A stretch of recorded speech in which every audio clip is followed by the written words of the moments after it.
La situation algérienne en direct, on en parle ce soir avec Didier François, grand reporter à la rédaction d'Europe 1. Bonsoir Didier. Bonsoir Mathieu. On l'a appris cet après-midi, le chef d'état-major des armées qui demande à ce que l'on déclare le président Abdelaziz Bouteflika inapte. Qu'est-ce que ça veut dire? Il faudra suivre. Qu'est-ce qui se trame au niveau du pouvoir algérien?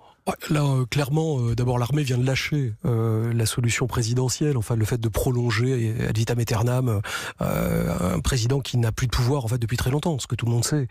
Simplement, de toute évidence, les fractions pour la plupart militaires et économiques qui tiennent l'Algérie ou qui dirigent l'Algérie, s'étaient mises d'accord pour le laisser là parce que c'était plus facile de leur point de vue que de trouver un candidat alternatif. Il aurait fallu qu'elles se mettent d'accord entre elles et finalement elles n'y arrivaient pas. Puis face à la pression de la rue, de toute évidence, ça tient pas.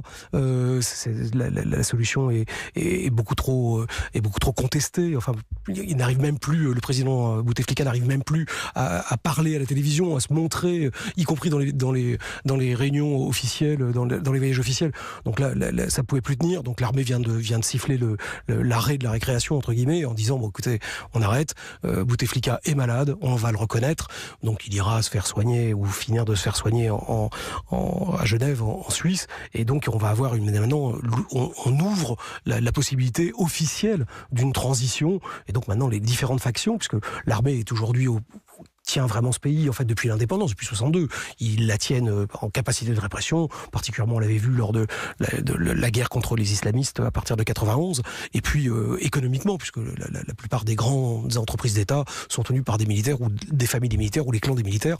Donc il va falloir maintenant qu'ils se mettent d'accord sur le type de solution, qui sera une solution où encore une fois les équilibres entre ces différentes fractions seront tenus. Ça ne veut pas dire que ça satisfasse totalement les revendications du peuple. Enfin en tout cas, la population n'aura plus l'impression d'être prise complètement pour ridicule en essayant de lui faire avaler le fait que Bouteflika était véritablement aux commandes. Merci beaucoup Didier François, grand reporter à la rédaction d'Europe 1. Nous suivons cette situation algérienne de très près.